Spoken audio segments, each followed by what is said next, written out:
So welcome back. Now we're going to build up and talk about some slightly more complex conditional execution patterns that you can build up. So as you do the if-then-else, again, one of the things to do is to visualize the blocks, start thinking of the blocks, and in this case you think of the block as sort of starting at the if and then ending after the last indented line.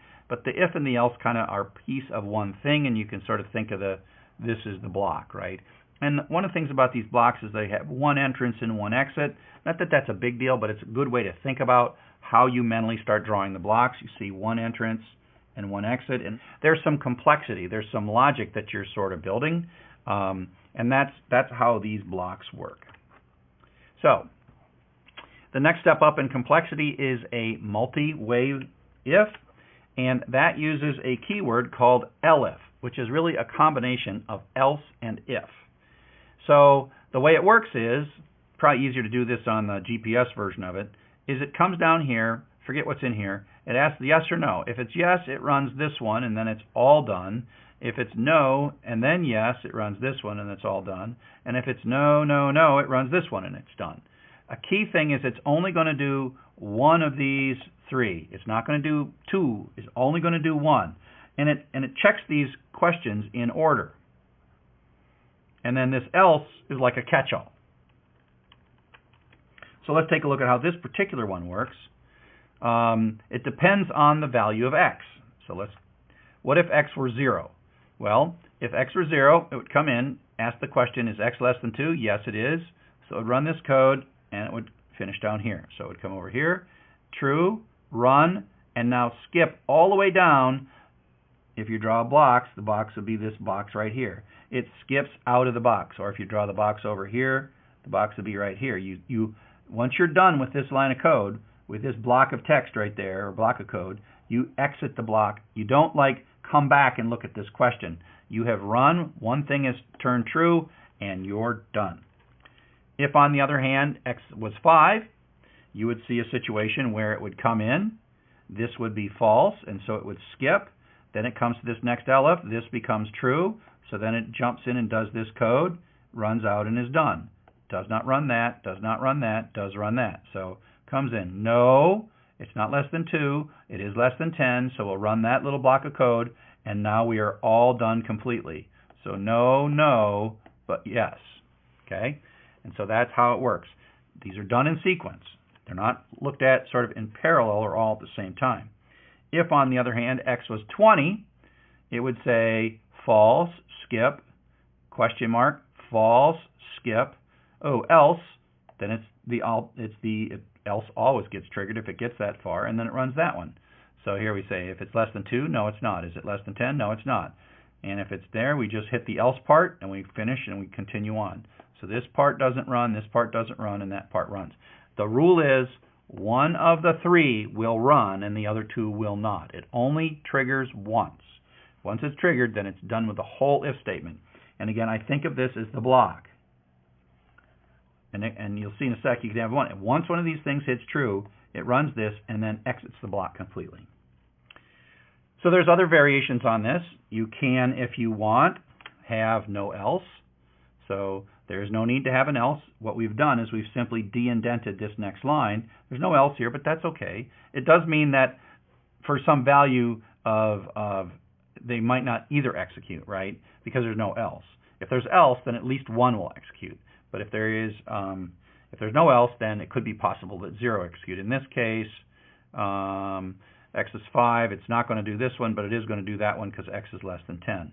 But if x was, for example, 50, then that would be false, that would be false, and it would just go. And then neither of these two things would execute if x were 50. Okay? So it just means that you don't have to have an else if you don't want to. Further, you can have lots of elifs. If x is less than 2, do this. Elif, elif, elif, elif, elif, elif. And remember, it checks them in order. First, second, third, fourth, fifth.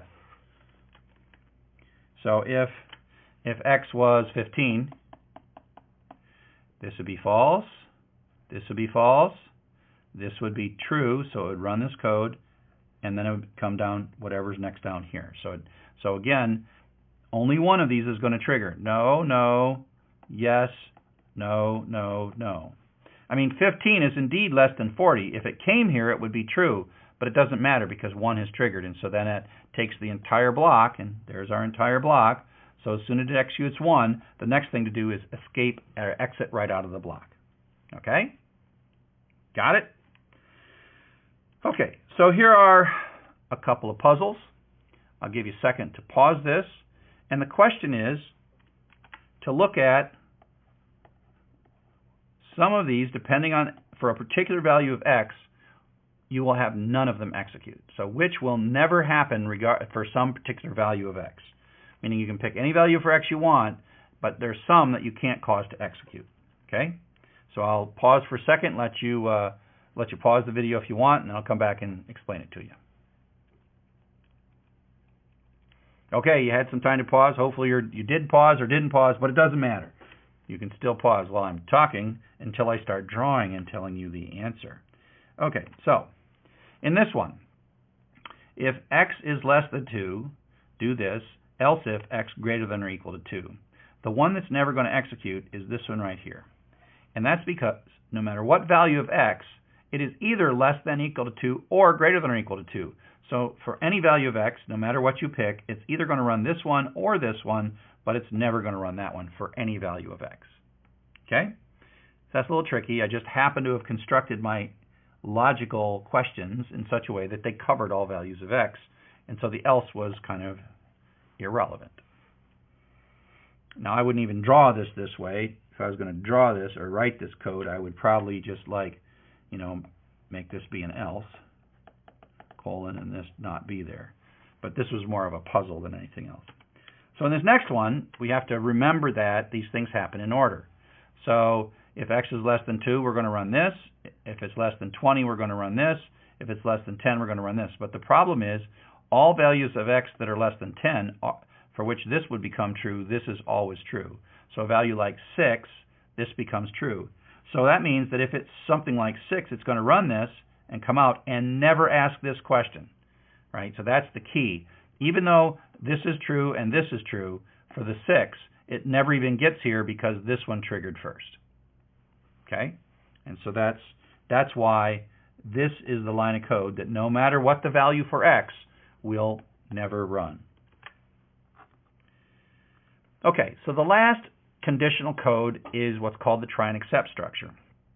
And if you learn other programming languages, this sort of catching errors is a more advanced concept. But in Python, we tend to have to use it earlier because there are things where if you don't use it, the code blows up. And the whole idea of a try except is that you have a bit of code that you know might fail, and so you kind of want to take out an insurance policy on it and say, hey, give this a try. If it works, great. If it doesn't, do this other thing. Don't blow up. Don't get a traceback. And so this is a way to eliminate or catch a traceback, something that would otherwise be a traceback. That's what this is for. So if you got some line of code and you know that this might blow up and have a traceback, then you use try except around it. Okay? So let's take a look at something. This is a sample we had from the previous code, and it comes down, it sticks hello Bob in, then it converts this to an integer, and we know that if these things aren't digit, this code blows up. And so it runs, and we get the traceback. The traceback happens because of this line right here. But the key thing about the traceback is that the traceback, as I told you before, it stops. And it stopped at line 2, which means this is the last line it executed. But it doesn't continue, which means this code is gone. I mean, it never gets there because it's like, I'm confused, I'm quitting, I have quit at line 2. Okay? I quit at line 2. So that code, it's as if it's not there. Now, sometimes that's fine with you. You just want to blow up and you want to see the message. You want to go look at line 2 and fix line 2, or maybe type the wrong stuff in. But sometimes you want to control for this. You want to say, you know what, I know what I want to do here, and I don't want to die, and I don't want to blow up. I want to continue. I want to put out an error message instead. And so So the key is when this code blows up, it's something that you kind of take personally, because you are that set of instructions, and when a traceback happens inside the memory or CPU, that's you that's being vaporized. You've been tracebacked. And so we take it kind of personal. I mean, if you were to use software that I built, like the autograder for this class, and you started getting tracebacks, I'm like, hey, that's kind of a personal thing. I didn't do my job well. I didn't catch all the errors. I didn't think of everything. You could type something that would cause my code to blow up. And so I take that kind of personally. And so we have to be able to compensate for situations that we know might cause errors, especially those where the user can type something that can cause my program to blow up. That's really like, I'm going to let you blow my program up. I am going to compensate. I'll tell you, sorry, that's bad data, but I don't want you to ever see a traceback, because it's kind of shameful to see a traceback for a professional programmer. Okay, so here's how it works. It's a bit of stuff with some indentation and colons. It looks like a lot, but don't worry, you'll figure it out. So the idea is you have a line of code that is dangerous. So this conversion of an integer, let's just say this came from an input statement. In this case, we'll just make it be hello Bob. We know this is going to fail. And so this is the line in which we kind of want to take out insurance on. So instead of just putting this line in here like we did in the previous example, we just had it right there. Instead of taking that line there, we say, you know what, we're going to take and stick this in a try and except block. So we say the word try ends in a colon, which means it's an indented block of code. And then we put the dangerous line in there. And then we put except. And then the except is kind of like an else and an if then else. But what it really is code that Python will execute if something goes wrong. So this is either going to run and work and skip this, or if it goes bad, it's going to run, blow up, and then run this stuff and then continue on. But in no case will you get a traceback. Meaning if this line is going to generate a traceback, it actually just runs the except clause. So it's kind of like an if things work out, do this. If things don't work out, do this other thing. So in this case, when this runs, this is going to fail because that's hello Bob. And then it's going to come out here and set this to -1. So that's going to blow up. Set this to -1. And that's going to print it out. So it says first equals -1. And so we didn't trace back. In the previous time we ran this, it traced back because we caught it. Now, the way the try except works is if everything is fine, it has no effect. So if the next thing we're going to convert is 123, the digits 1, 2, 3 in a string, we do a try and we try to convert it, and it works. And so we just keep on going. We don't run the except, so this code does not run because this code succeeded. There was no traceback that was going to be generated. There's a traceback generated up here. There was no traceback generated here. So it comes through, and the result is I_stir ends up with a integer 123. And so it's an insurance policy, or it says, I know this might blow up, and if it does, I'm giving you alternate text or alternate code to run. So the thing about the try except block, and you might be tempted to do this, and that is put your entire, if you're getting tired of tracebacks and blowing up, you might want to put your entire program in a try and except block. And you might say try blah, blah, blah, blah, and then except something bad happened. The problem is if your program's blowing up, you actually want to know about it. And the way the try and except block works is if it's in the middle of a try and except block and something goes wrong, like in this particular line, it doesn't come back and finish the try and except block. It actually exits to the except and then comes out. And to draw this in a diagram, so here we go, we start this thing, we're in the try block, we're doing print safe, doesn't hurt anything. We do this blows up with a traceback, and then that says go to the except block, run whatever's in the except block, and then continue on. What's not going to happen is it's not going to go back up and do this, or back up and try this one again. No. Once it gets the except block, there is only one way out to the bottom. And so this line of code never executes. And so that's one of the things we try to do, where you don't put too much stuff in. You would put this print statement out here and this print statement out here, and you'd only put one line in the try except block if possible. Sometimes you put a few more lines in there, but you try to minimize. You know what line is dangerous. Print is not dangerous. These two prints are not really dangerous. Don't put them in the block, because any line in the block, as soon as it hits a bad line with a traceback, it's out of the block, runs the except, and then continues on. So here is a more practical example where we're going to read a number from the user and print out either nice work or not a number. And so we take an input statement which stops and waits for us to type, and then we type 42, and then 42 goes into roster, and then we know that this int is dangerous, right? And this roster came from the user, whatever the user typed. And so we put it in the try block, and if it's 42, it converts, and it says ival is greater than 0, we print it out, so it says nice work. Now, we'll run this code again. Okay, we run it a second time, and now we enter something, it says 42, but it's like F-O-R-T-Y, and so 42 is what goes in here. We, as the programmer, had no control over what our crazy user was typing, right? You're starting to be a programmer, and crazy users do crazy things to your poor programs, even if they're only like 7 lines long. So we got 42 coming in here. We know this is going to blow up. This int is going to blow up with a traceback. But that's okay. We've compensated for that, and we told Python, hey, we know that might happen, and if you detect a traceback, jump straight into the except block, run this, set it to -1, and then continue on.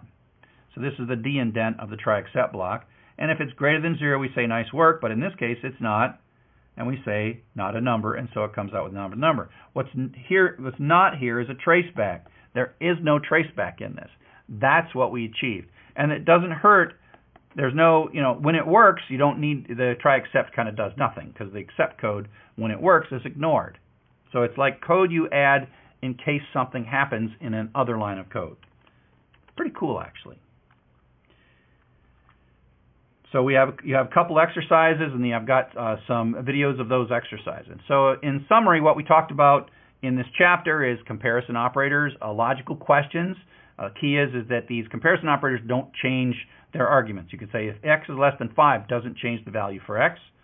We have indentation and how important indentation is. One-way decisions with if, two-way decisions with if then else. Nested decisions where you have an if inside of an if that moves on in.